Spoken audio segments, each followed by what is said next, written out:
have to really escalate the noise we make so that we'll be heard.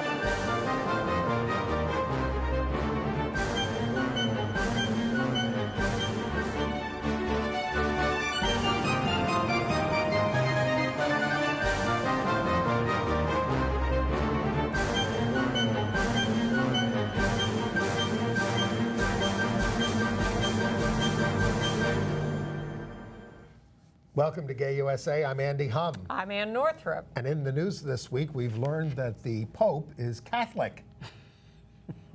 Because we're right on top of the news. In fact, I'm wearing my papal yellow shorts today.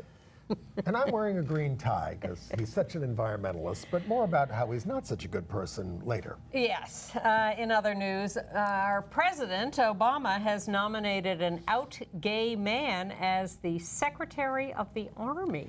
We're going to review the Republican debate and other candidate shenanigans. Ann's word. A campaign has been launched to make the Stonewall National Monument. Andy was at the press conference. He'll tell us about that. We have more updates on the sinful ways of Kim Davis. She is continuing to be a piece of work. Egypt is cracking down on gays for the holidays. Nepal is adding LGBTI people to their constitution, but they're keeping some other people out. And you've probably seen already the stories about the AIDS drug profiteer, the new face of big pharma greed. And we'll give you the LGBT Emmy results at the end of the show. Yeah. But we start with the Pope coming to America. And, you know, when we say the Pope is Catholic, you know, a lot of people were hoping he wasn't. And, you know, thinking he's going to open things up and change things. But his message is, you know, he said something interesting on the plane when he got questioned by the reporters about various things. He said, "Tell me one thing that I've said that's not in the in Catholic social doctrine." Yeah. He said, "Tell me one thing," and then the plane goes silent, because they can't think of anything. So he's not advocating anything different or new. It's nice that he's for the environment, and it's nice that he's for you know, getting rid of wealth inequality. But I don't see any Catholic businessmen following him down that path. No, and that will be an interesting thing to watch. But in the realm of wishful thinking around the Pope, we have the Human Rights Campaign, which has a big headquarters building in Washington, D.C., which the Pope's motorcade went by when he was there this week. And HRC hung a big banner on their building that says, "We are your children, your teachers, your faithful, welcomed by God, dismissed by our bishops. Pope Francis, will you welcome us home?" Well, that's an effort to like say, "Oh, you're a great guy, but your bishops, then we got to get them in line and got to get them to do something." That's just not true, because he, you know, if he wanted to get them in line, he could, and he doesn't. Well, we are taping as we do on Wednesday afternoons, and the big world meeting on families is this weekend in Philadelphia, which is his main focus for being here. And presumably there will be more talk of what constitutes a family and whether LGBT people are included in that, and we suspect not. Well, even in the White House speech, he made reference to the critical time that marriage and the family is in, and that's code for, like, watch out for gay marriage, basically. And also talked about religious liberty and harped on the same themes that we've been seeing here. He's clearly been directed with what are the current themes to discuss. And those are code words. Yes. And whereas when he talks about the environment and he talks about immigration, he can be more direct about being, you know, embracing environmental friendliness and things like that.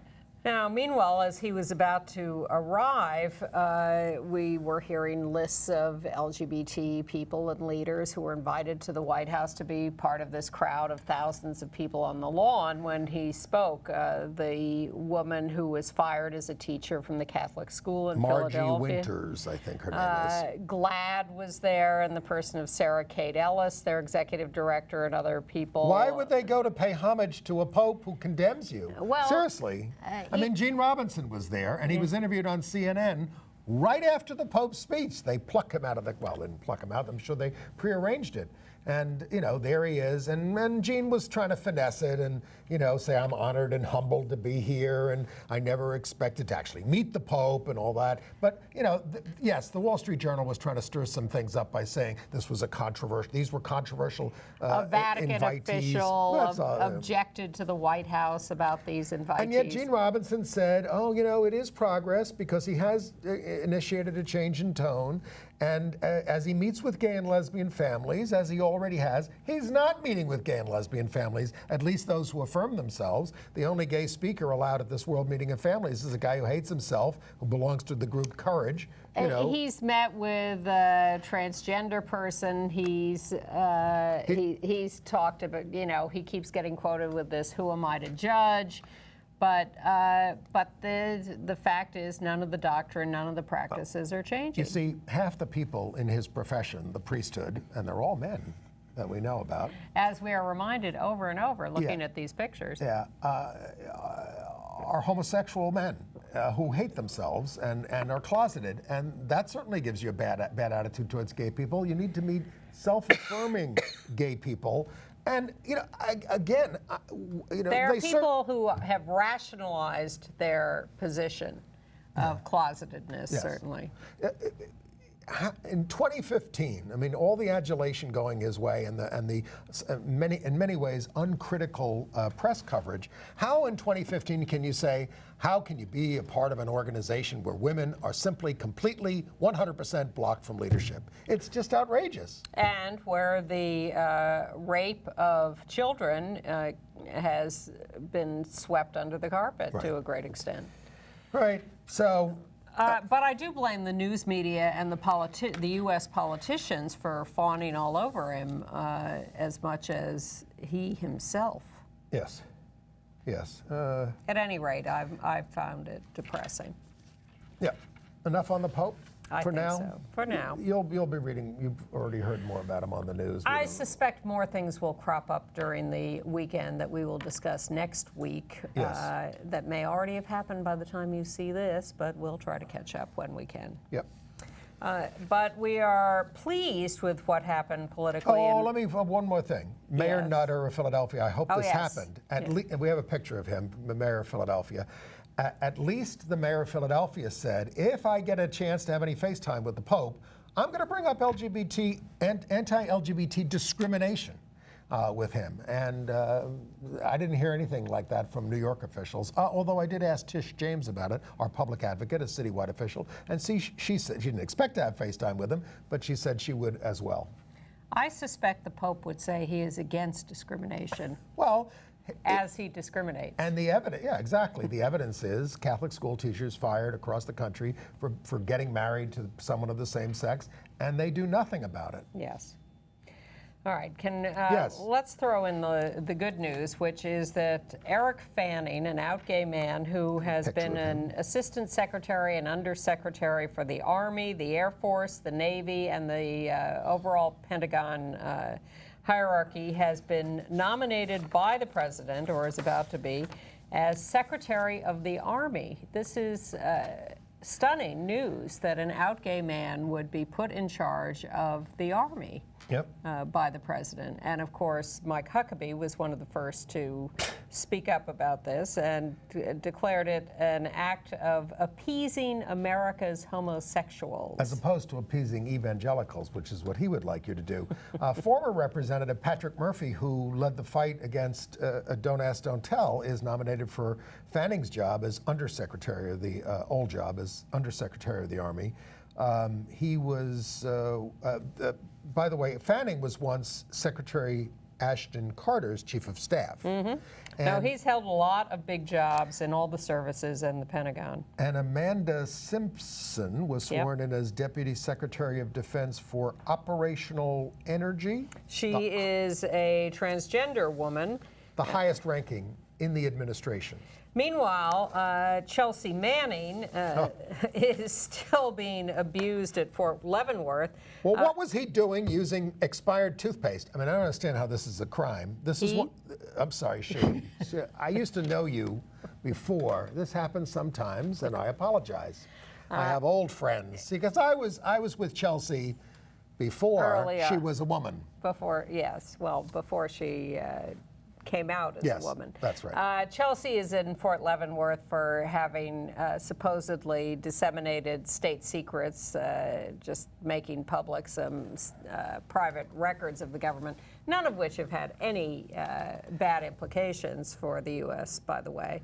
But she's in Fort Leavenworth for a long time. She's lucky she didn't get the death penalty. Right. But she is currently in solitary for having purchased expired toothpaste from the commissary in the prison.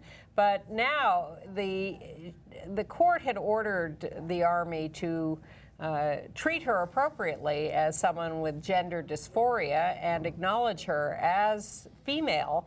But the Army's latest little humiliation game is that they won't let her grow her hair. Even though they have agreed to this status of treating her as a woman. They say they have security concerns about her having longer hair. I'm not trying to be too defensive. I will work on my pronouns, but if you would come over to my house right now, I've just put my Chelsea Manning sticker up on my Frederick Douglass picture in my hallway. We all make mistakes. Okay. I'm not attacking you. No, you're right. I have to work on it. Even you can make a mistake. I do. And we all need to work on our language. We do. All right. And we might as well mention the other military story, the U.S. military going through this roiling debate about how to react to the Afghani rape of boys by the Afghani military and police, I guess. And just being told to overlook this on U.S. military bases in Afghanistan. There has been a culture for centuries in Afghanistan of older men with teenage boys, which, you can make whatever judgment you want about it. But these warlords who do this, are raping them. Are stealing them from their families, or chaining abducting them to beds and raping them. So they have.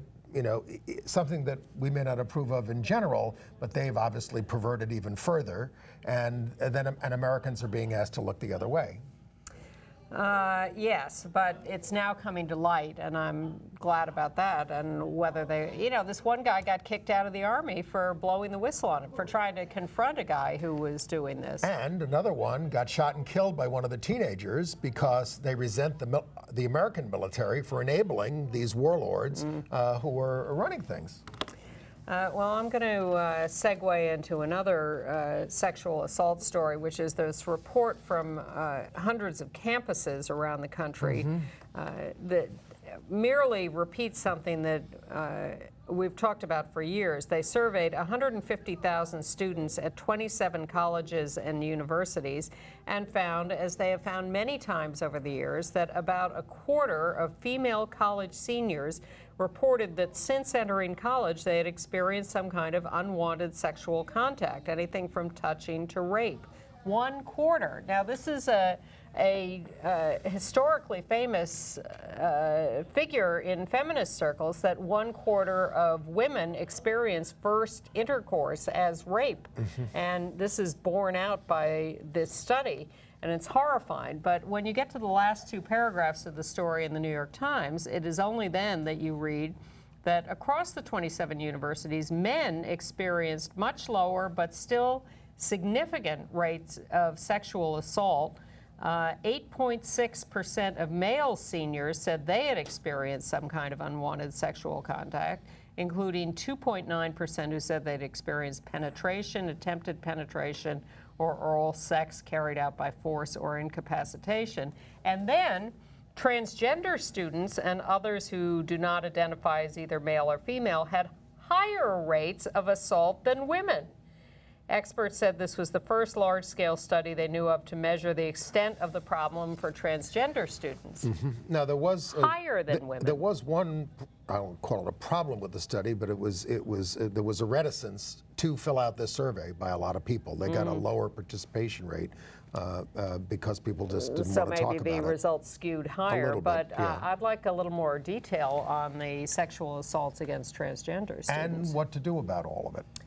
Well, Well, we you might know, as well talk about what happened to that transgender woman who was just trying to fly home and was stopped by in Orlando, Florida, by TSA agents because she, she got into a full body scan, and they basically, they stereotype based on, man or a woman, and her penis shows up as what they call an anomaly, a gun or something like that. And then then she is put through a 40-minute ordeal. She misses her plane as they interrogate her and question her about her gender identity. Well, HRC is demanding training for all staff. There's a lawsuit about this already,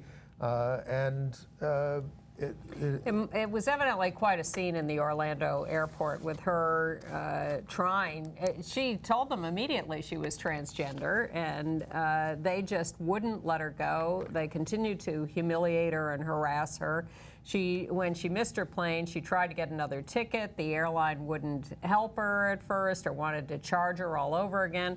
The cops finally made the airline give her a ticket so she could get on a plane. Maybe we need another Stonewall. Let's talk about that a little. Well, we could do it in entertainment news, but the reviews, we haven't seen them. I haven't seen the movie. You haven't seen the movie yet, Stonewall, the Roland Emmerich thing, but the reviews are pretty terrible. The early reviews, although Duncan Osborne and the Gay City News liked it. Well, and Roland Emmerich, the director who normally does big budget action movies, was Independence Day was interviewed about it, and he's gay. He said a couple of things. He said, well, people should understand I didn't make this movie just for the gays. I made it so straight people could be educated. And then he was asked about the fact that the hero is this white kid from the Midwest, and he said, well, you have to put yourself in movies you make, and I'm white and gay. And German, right? Yes. All right, but Stonewall itself, there is this big movement that was started by a private group called the National Parks Conservation Association. We have their website because they've got a petition to the president to make Stonewall, the area outside Stonewall, primarily outside the Stonewall Bar. Yeah, primarily the park, Christopher Park, a little vest pocket park there, is a national monument. They want the president to use the Antiquities Act to declare it a national monument. Now, Kirsten Gillibrand, the senator from New York, Jerry Nadler, the congressman, they're introducing legislation in the Congress to do this because that's the other way to do it. I heard this referred to on the news as the only way to do it. That's not true. The president can do it, and you can sign the petition at their website, ncpa.org, and sign on to do this. But we have a picture of Martha Shelley, who was a Stonewall participant. Now, there's this press conference with all these officials, and she gives this radical speech, linking all the issues and saying what a terrible country this is, and how we do need another Stonewall because we're so militaristic and there's such wealth inequality, and the way people of color are treated in this country. It was eye-popping, and it was totally appropriate for the occasion. I mean, why bother remembering the Stonewall if you're not going to keep its spirit alive? Exactly. So did the officials say anything? They laughed nervously while this was being, they kept their smiles on because this was a happy occasion. We're going to make it a park. And Martha was just fierce. She lives in Portland, Oregon now. Thank you, Martha. Yeah. Let's not thank the Republican presidential candidates. They held their second debate last week. These things get more depressing as we go along. The subject of religious freedom and Kim Davis and the Supreme Court marriage decision came up. Bobby Jindal was bad. Rick Santorum was bad. Mike Huckabee was bad. Well, Huckabee is bad, and then Jeb Bush chimes in. I agree with Huckabee. I'm with him. I mean, it was just very, very depressing because we thought that, and then Jeb Bush threw in not only Kim Davis, but how about the florists and the bakers? So this isn't going to go away. Yes, when we're relying on George Pataki and Lindsey Graham to be our biggest supporters. Well, they called for the rule of law, but Yeah. they want exemptions too. Look, Ted Cruz went on Stephen Colbert, and they got in a little kerfuffle about same-sex marriage. And everybody goes, oh, you know, this was a great little debate, and Colbert stood up for us. But Ted Cruz, Colbert, to my mind, did not do an adequate job. And I'll tell you the nub of what annoys me. Ted Cruz sits there and he says, this is a states' rights issue. It is not mentioned in the Constitution. Marriage is for the states to decide. And Colbert did not say, and no one ever says to these guys when they say this, yes, it is a states' rights issue. States do have the right to define marriage, but they do not have the right to discriminate. And that's what the Supreme Court decision is about. They do not have the right to defy the Constitution of the United States, which is says, called the Supremacy Clause. But what is in the Constitution that must be respected and that the Supreme Court ruled on was equal protection of the non-discrimination laws, that you cannot have an institution available only to one group and not to another for no good reason. And As you have been saying for 20 years. At least. And Ted Cruz is just obfuscating and tricking people, and this whole states' rights thing can be blown up in 3 seconds and no one does it. And so people are sitting out there thinking, well, yeah, it is a states' rights issue. Why? And then he talks about how can 5 unelected judges make this decision? This is a democracy. People should be voting on this, not 5 unelected judges. You know, this is why I want to try him for treason, because he does not support the Constitution of the United States, and he ought to be in jail over this, not running for president of the United States. But at least everybody knows what the 6th Amendment says now. Not the 6th Amendment. The 10th. What's this? It's the 6th article, the Article 6 of the Constitution, which says there shall be no religious test for president. For president, the Ben Carson thing. And then Ben Carson, you know, sort of retreats, but ends up saying, we have separation of church and state in this country. That is not true in the Republican Party. Or even from Ben Carson. He has been lambasting us for ages about how we are illegitimate as deserving any rights. But you never hear a reporter, when he says stupid things like this, say, wait a minute. No. You know, what are you saying now? Look, Jake Tapper did not challenge them enough at the debate. Reporters do not, and wait till we get to Kim Davis and the interview she gave. These the reporters, you know, slobbering all over the Pope. It is. I got into the journalism profession because I watched reporters in Vietnam, which turns out to have been the momentary golden age of journalism, and I thought, wow, you know, they're really speaking truth to power. I want to do that too. And by the time I got there, boom, it was gone. I got in for the same reason, so I could ask questions of people and challenge them on these issues. Why bother? But you know, you go to press conferences most of the time, they just want to get the story of the day down, they want to get their quote, and they want to go home. Here, let me put a microphone in front of your face so you can say whatever you want, and I don't have to say a thing. Right. Ugh. Okay. All right. Hillary Clinton on the Democratic side is going to be talking to the fall board meeting of the Human Rights Campaign, their board, their staff, their volunteer leaders on October 3rd. She, aside from having the same initials as HRC, she has a long relationship with Chad Griffin. I'm a little, you know, their national dinner is that night, and I tried to look on their website to see who their big speaker was at the national dinner, but they have nothing about it on the website. So, but evidently it's not Hillary. But I'm sure she'll do it next year if she is the nominee. Apple CEO Tim Cook was also on The Late Show, on the Stephen Colbert Show, and he was talking about coming out.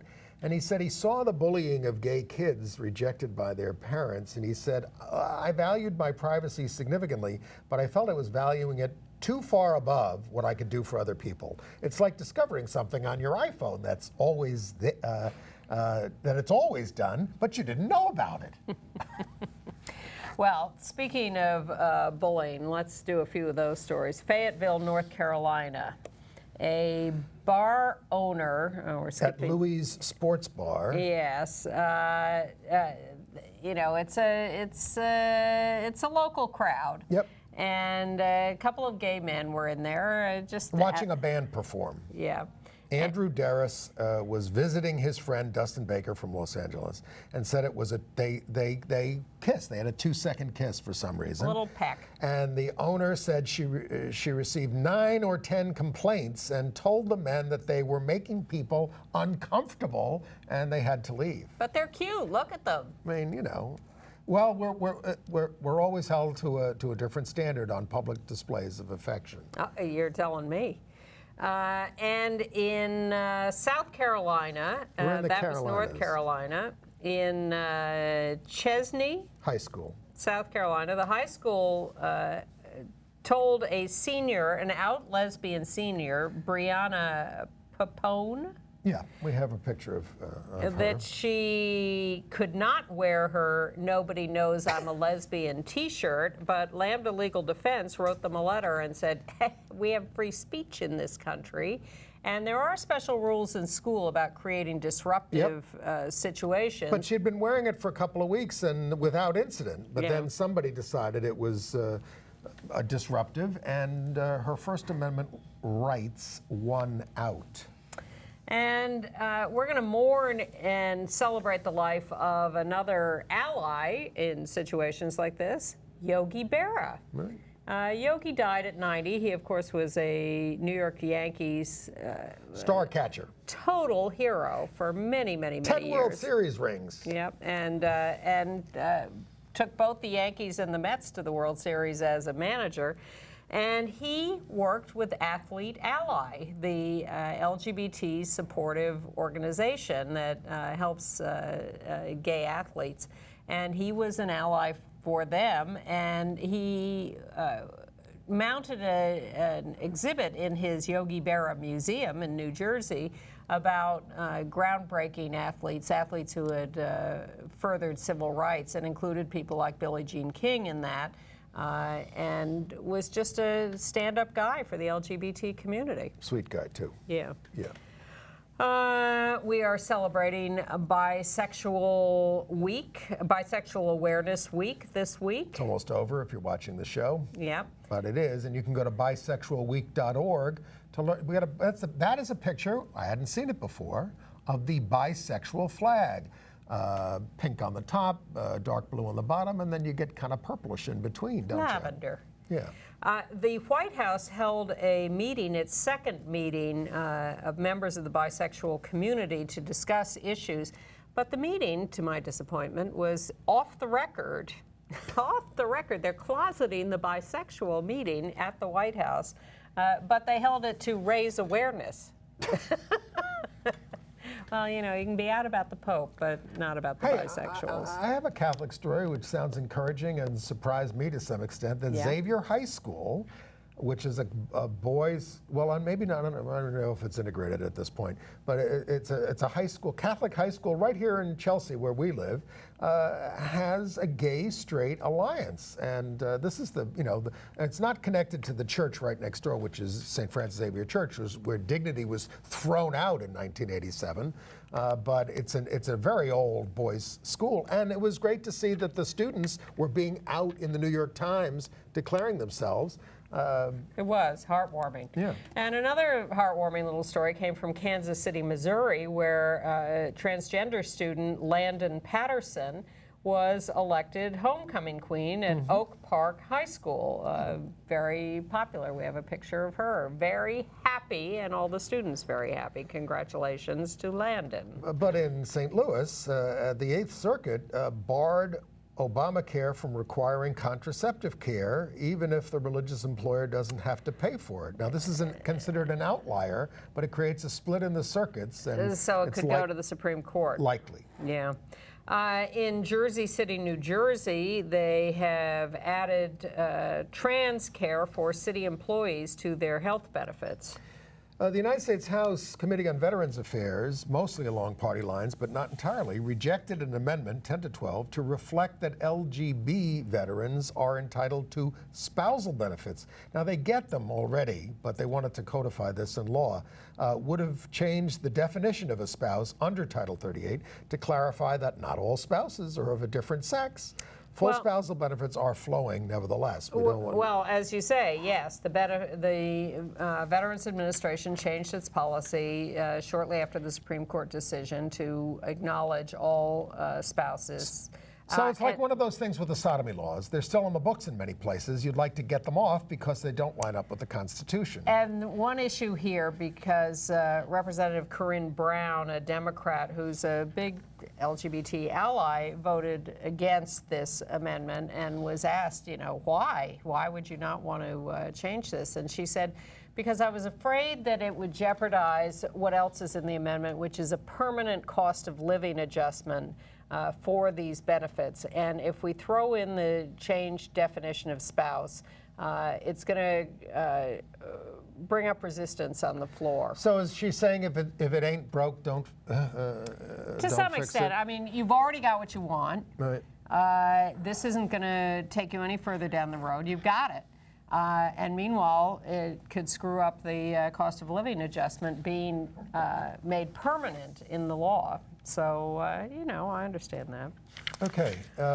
Other marriage-related news. Back to Rowan County, Kentucky, and Kim Davis. Well, a couple of developments. First of all, you know, we got some details about how when she got out of jail and was ordered by the judge not to interfere with the issuing of licenses to same-sex couples, the deputy clerk, Brian Mason, was issuing the licenses, but there was this strange little thing about how the licenses were rewritten to take Kim Davis's name off of them, and not only have his name, but to call him a notary instead of deputy clerk. And to put on that this is being done under a federal court order. Yeah, now, and this was something acceptable to the governor and the attorney general. The governor and all said that it's stuff. okay, the licenses are legal, but the ACLU stepped in and said, wait a minute, these are not equal licenses, and now they've gone to the judge and they've said, she is trying to interfere with the issuance of licenses. She's trying to throw a monkey wrench in this. She's trying, even though her people, her lying lawyer, Matt Staver, says, well, you know, what's your problem? The governor says these are legal. The real fact is that they're trying to mess with this, and she is violating your order. Well, I mean, these forms do not even make a place for Brian Mason's name, who was the deputy clerk. His lawyer says he wants to comply with the federal court order and is concerned about the validity of the licenses as well. Yep. So, and by the way, the Sixth Circuit rejected her attempt not to let any more licenses be issued until her appeals are exhausted. Yes, they said this has to go ahead. And she tried to say this thing about the original order only applied to 4 couples, and the judge said, nonsense, this is for everybody. And then, you know, this Paula Ferris, who used to be on Good Morning America, is now on The View as the born-again Christian member of the panel. So she gets an interview with Kim Davis. Surprise! Kim Davis will talk to the born-again Christian reporter. So Paula Ferris goes to Kentucky and interviews Kim Davis and is talking to her about why she won't issue these licenses and telling her, you know, this gay male couple who got a license talked about how they felt, you know, they'd achieved dignity because they'd finally gotten this legal marriage license. And Kim Davis sits there and says, isn't that sad that they think that they can only achieve dignity by getting a piece of paper? Meanwhile, she's the one who's trying to diminish their dignity by refusing to give them the piece of paper, by declaring them to have no dignity as a gay couple. Well, she was quoting from Clarence Thomas's dissent in the Obergefell marriage decision. She just went on and on about, you know, there are other ways in life. How sad that they don't have a sense of their own dignity, that it relies on this little piece of paper. It was shameless. Kim Davis is a nasty piece of work, but she's got a book contract, and, you know, the group Survivor didn't like her using, or with Huckabee, one of their songs, Eye of the Tiger. Eye of the Tiger in their rally. So she's calling her book, I'm a Survivor. Cute, Kim. She's a nasty piece of work. She is. No wonder she's been married 4 times. No comment. The Illinois Human Rights Commission has found that the Timber Creek Bed and Breakfast facility in Paxton, Illinois, has wrongly rejected a gay couple that wanted to hold a civil union there. The Timber Creek Bed and Breakfast holds wedding ceremonies and civil, any kind of commitment. Yeah, commitment ceremonies like that. The Timber Creek not only turned them down for their civil union, it wrote them a letter saying they were immoral, unnatural, and it's not too late for them to change. The Human Rights Commission has pointed out that they are a public accommodation and cannot claim a religious freedom exemption. Did we do this Alabama court decision last week about adoption? I don't know. The Supreme Court there, Roy Moore, led by Roy Moore, says the state doesn't have to recognize a lesbian adoption from Georgia, where there are 3 children. It was granted by a Georgia court in 2007. The couple broke up. The biological mom is denying the adoptive mom visitation, and the Alabama Supreme Court says the adoption was illegal under Georgia law. Charming. In Maine, a law court dealing with the case on the retroactivity of the Obergefell decision. We don't have a decision on that, but they're looking at that. And I don't think this is going anywhere, but in Tennessee, a right-winger introduced the Natural Marriage Defense Act, voiding the Supreme Court decision, but they don't get to vote on that until January. And congratulations to Evan Wolfson, who was honored by his hometown of Pittsburgh, Pennsylvania, with Evan Wolfson Day on September 15th. I slept in his bed in Pittsburgh. His parents hosted me there when I spoke to a PFLAG chapter. So smarmy. All right, international news. I meant that affectionately. I'm sure you did. Okay. International news. Yeah. Well, the United States of America is now going to use the term sexual rights in discussions of human rights and global development. It's a response to a push for the United States to be a global leader in the fight for ending discrimination based on sexual orientation and gender identity. It includes reproductive health as well. And the UN is meeting about its development goals, including gender equality and universal access to reproductive health 2030. But the impediment here is the Holy See, who were parts of these meetings, and they want to stop this. Now, I talked to somebody who does some work with the UN. He says, look, the language actually is a little vague. No one is really held accountable for these things. But it's a step forward in tone, just like the Pope. Mm. In Ireland, the Supreme Court has rejected a challenge to the popular vote legalizing same-sex marriage, and a bill in the Parliament to codify it and do the final steps on making same-sex marriage legal has been introduced, and the expectation is that same-sex marriages will commence in Ireland by the end of this year. Nepal is finally getting it together. Can't we do the other marriage news? Oh, sure, of course. In the island of Jersey, people got confused when the announcement came out that Jersey had legalized marriage. This is part of the Channel Islands. Yes. Population 99,500. Off France, between France and Britain. But under the British Crown. Yes. Jersey has okayed same-sex marriage, but it's going to take about a year to put it into effect. I don't know why they take so long to do this. We did it. And in Spain, you know, Spain had a wonderfully progressive government that legalized same-sex marriage years ago. A socialist government. Yes, and it has since been replaced by a more conservative government and a prime minister who is against same-sex marriage and would have liked to get rid of it, but it was too late. But in spite of his opposition to same-sex marriage, he has now attended the same-sex wedding of one of his close officials. And the members of his political party, the Popular Party, are quite upset that he had attended that wedding. Now, are you ready for Nepal? I am. All right. So there's been a lot of political, besides the earthquake, there's been a lot of political turmoil over there for the last decade or so. But they're finally going to ratify their constitution, and they put LGBTI protections in the constitution. I for intersex. Yes. It includes the right to identify in a way that reflects your gender. You just say no discrimination based on gender or ideological conviction, it says. Lists LGBTI as a disadvantaged group in the Constitution. And it also uses gender neutral language. Maybe it's time for a constitutional convention here. We could get something like this. Don't start talking about constitutional conventions. You are opening up a veritable Pandora's box. What, are you afraid of democracy? Yes.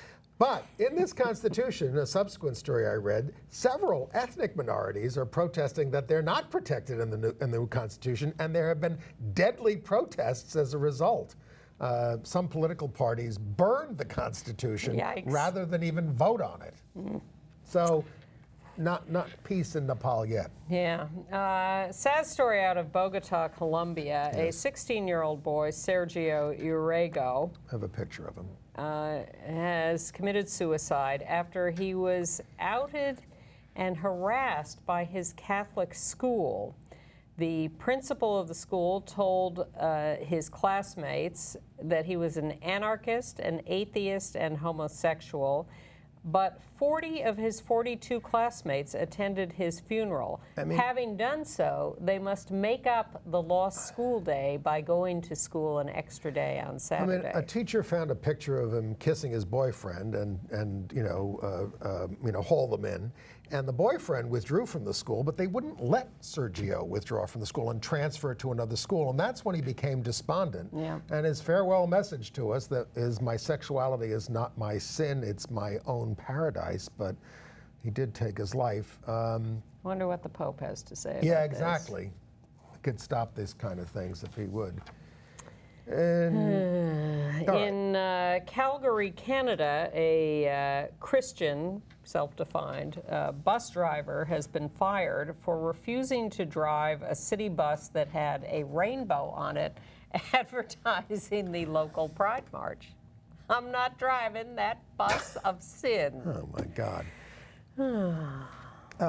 Elton John says he was happy to be punked by the Russians pretending to be Putin as it spotlighted Russian homophobia. You know, we've got all this stuff about the Pope coming to town, but we've Putin's flying under the radar. He's here too. Oh, why aren't we doing something? Well, people are. There are some, former Soviet Republic people who are holding demonstrations this weekend, so we may have to go to those. In the United Kingdom, a woman named Sue Perkins, you may have seen her as the co-host of the Great British Bake Off on PBS. She's an out lesbian. And when she sought help with a benign tumor that she was dealing with on her pituitary gland, she was asked if she had a boyfriend or a husband, and she said, "Oh, I'm a lesbian." And the doctor said, "Oh, well, that makes it easier. You can't have kids." So she has exposed this. The canard continues. Homosexuals are not sterile. In Egypt, they're coming up on a religious holiday, so they did a raid on alleged sex workers. 11 were arrested in Cairo, accused of offering sexual services for $200 an hour. That's a lot of money in Cairo, I would tell you. The police use social media to trap them. In Kenya, where homosexuality remains illegal, they held an LGBT film festival in Nairobi, leading off with the film Pride, about the British mine workers who the Welsh mine workers who were aided by the London gay activists. Yeah. Kenya. They did manage to do the. Do we run the picture of Peter Tatchell and the Serbian Pride? We haven't yet, but we will. Which took place. Yeah, let's run that. They needed about 5,000 police to protect them, but they managed to get through this without incident in Serbia. But in Montenegro, that's Serbia, and that's Peter Tatchell, the British gay activist on the right there. and it was a big happy affair. Yep. In Montenegro, in the city of Nikšić, the police have banned a pride march for the third time this year, citing security threats from nationalists and football hooligans who threatened to disrupt it. But pride marches have gone ahead in the capital of Podgorica and in the city of Budva. So, Or something like that. In Austria, the Minister of Justice is proposing voiding convictions of gay people from years ago and pardoning them, which would be nice. And in England, Prince William appeared at a school session that was an anti-bullying lesson, specifically anti-LGBT bullying. And he talked about how he would respond if he saw some kid being bullied, gay bashed. And he said that I would first support the victim and let him or her know that I was on their side. And then I would confront the homophobe about his or her bullying. he would be an upstander, not a bystander, which is the theme of the Tyler Clementi Foundation. And you know, it's 5 years since Tyler Clementi committed suicide. One more UK story. There's a new book out on Prime Minister Cameron saying that he put his private part in a pig at university at a drinking society. He won't comment. Wait a minute. We should be more concerned about the way he's screwing people with his austerity measures, not what he did back in college with a piece of pork. You've been waiting a long time to do that story, haven't you? No, it just came up. I mean, you know. All right. All right. And transitioning to AIDS news, we could start with Australia because... I thought we were going to talk about that pig, Martin Shkreli. Well, he's the big story, but in terms of international news, AIDS activists in Australia have put up posters saying that raw sex on PrEP, Truvada, is safe sex, and they say the campaign is designed to shock people, and it's called the See It Clearly 2020 campaign, and they say PrEP is the most powerful tool we have, and the government is not promoting it, so they're promoting it. Well, because Truvada is not available there. They have put together this campaign. The posters say, big posters that say, you can F raw, then in smaller letters, PrEP works, no more HIV.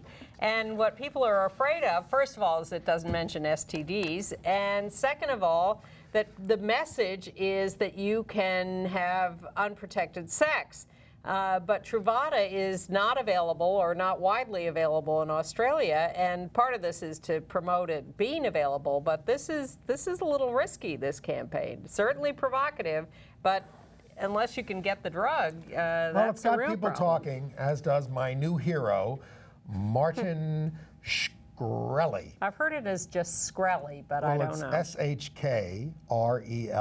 Yes. Shkreli, it looks like to me. Let's look at the annoying picture of him. Well, every picture of him is annoying. Yeah. You just have to look at him and get annoyed at Martin. There he is.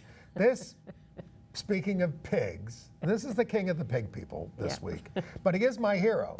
Because, look, he's a hedge fund guy. He's about 32 years old. Yep. And he bought a pharmaceutical company, right?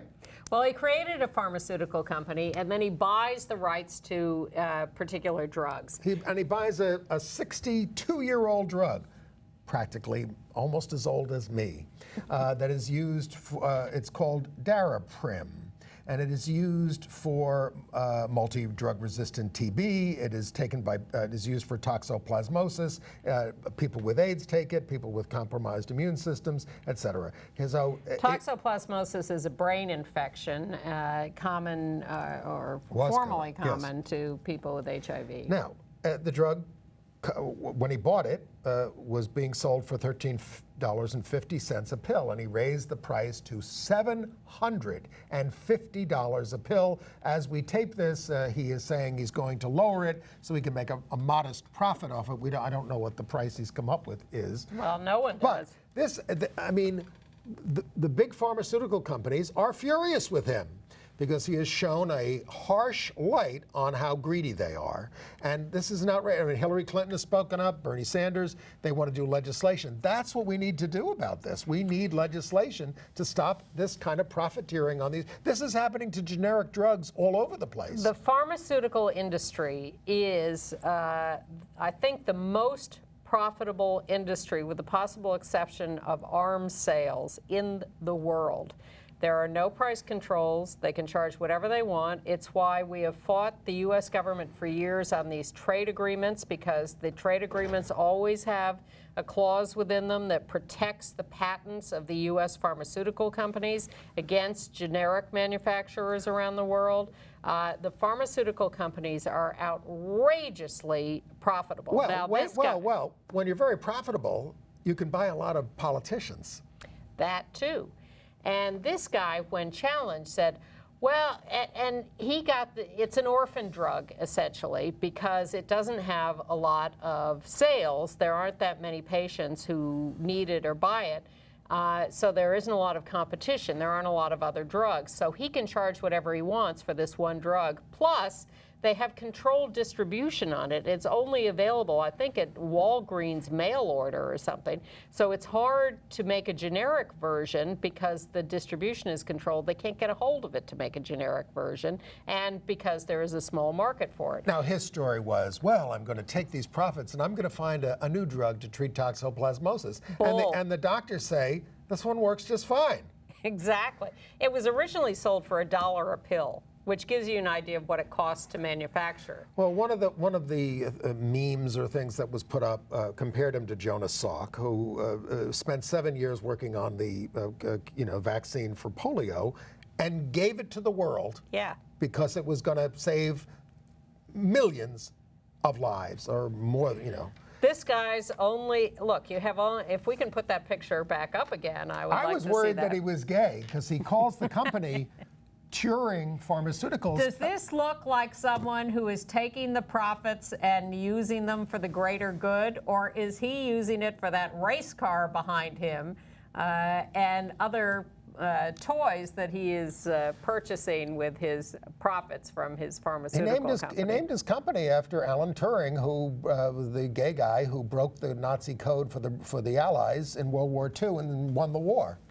But thank goodness he's not gay. When I first saw this story, I thought, oh my God, and immediately started, I called or emailed Mark Harrington at TAG, the Treatment Action Group, and I said, is this an important drug? Is this still in use? Is it important for people with AIDS? And he said, absolutely yes. Well, I would have expected ACT UP to take over his office in no time. Well, I thought so too, and they were talking about that, actually. But it's so blown up worldwide that we don't have to go after him because the whole world is going after him. We were sitting here not knowing what he reduced the price to, from $750 a pill. Perhaps $749. Well, I mean, the pill that cures hepatitis C is $1,000 a pill. It's a new drug. We got 5 minutes left and other stuff to cover. Sure, okay. The AIDS Healthcare Foundation has submitted signatures for a 2016 referendum in California to make porn actors use condoms, all of which sort of ignores the fact that we've made some progress with the use of PrEP and Truvada. Yes. So I think that may be a little behind the times. And the group Friends Indeed, which is for people with life-threatening illnesses, is out of dough. And they're seeking to either merge or become smaller or merge Co-founded by Mike Nichols 24 years ago to provide emotional and spiritual support for people. Friends Indeed. Argentina has lifted the ban on gay men's blood donations. They will now do individual risk assessment for everyone, as evidently they do in Italy for blood donations. Good promising results from a small trial of a drug that can force latent HIV out of reservoirs. The idea is to force it out so they can kill it. No, very preliminary, no telling where it'll go, but a little bit of good news. And the French are developing a silicone vaginal ring that would release antiviral drugs against HIV or herpes. This is going into clinical trials also, a small bit of preliminary good news. Okay. Entertainment news. How about those Emmys? Well, all right. Well, Emmys. That was quite a speech by Viola Davis. That was great. The first African-American woman for Best Dramatic Actress. Bessie with the closeted Queen Latifah won, but the character Bessie was not closeted, won Best TV Movie. Transparent, the Jeffrey Tambor series, won several Emmys, including, several. The Best Director and Lead Actor in a Comedy. Yeah. And Jane Lynch, Out Lesbian, won for Best Reality Show Host for her Hollywood Game Night, which I can't bear to watch. And Best Supporting Actress in a Drama was Uzo Aduba in Orange is the New Black. And Jane Anderson won for writing Olive Kitteridge and thanked her wife or female partner on the show, and that was nice. They won Olive Kitteridge won a lot of awards. It certainly did. That grim thing with Frances, I liked it. Yeah. NBC is developing a gay version of Heart to Heart, the mystery adventure drama that starred Robert Wagner and Stephanie Powers in 1979. But they have not announced casting yet. We want to know who they're going to put in it. Well, it's going to. We'll find out soon enough. Yes. And I'm watching TV the other night, and there is a new ad for TD Bank with a lesbian couple. And I thought, wait a minute, did I just see that? And I backed it up, and sure enough, Ava and Nikki, I think. Yes, Ava and Nikki. One is a spender, one is a saver. It's very cute. They're going on vacation, but it's this out lesbian ad for TD Bank on national television. And we mourn the loss of Jack Larson. Now, I grew up with the black and white television series of Superman. It was already in reruns, I guess, in the early 60s when I was watching it. There's a picture of Jack Larson, who played the Cub reporter, Jimmy Olsen, there with George Reeves. And he has died at the age of 87. He went on to be a playwright and librettist for opera. He was also very out in Hollywood, which was very rare when he did it. Well, he left Superman and went on to this career because his lover, Montgomery Clift, told him he was being typecast as Jimmy Olsen. But he had a 35-year relationship with the actor-director James Bridges, who died in 1993. He also grew up in with Don Bacardi, the artist, who was with the partner of Christopher Isherwood. He was the first playwright to receive a grant from the Rockefeller Foundation, and he was convinced that his bowling talent would lead to a professional sports career. What a guy. So Jack Larson, 87, great guy for being out and having this incredible career. Also, latest news from the E! Network, I Am Kate, the Caitlyn Jenner. No, not that picture again.